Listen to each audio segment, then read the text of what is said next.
5 قطط محتاجة 5 دقايق عشان تصطاد فار. يبقى ال5 قطط هيحتاجوا كام دقيقة عشان يوصلوا ل5 فئران؟ ثواني. 5 قطط 5 قطط محتاجين 5 دقايق عشان يصطادوا فار. يبقى كام دقيقة هيحتاجوها ال5 قطط عشان يصطادوا الفار؟ ثواني. 5 قطط ثانية. ما هو 25 اكيد مش 25. اكيد مش حاجة سهلة.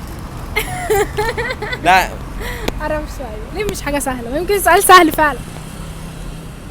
لدرجة دي انا شريرة بسأل اسئلة صعبة. حسبتها ازاي؟ 5 فين ايه ال5 في 5؟ 5 قطط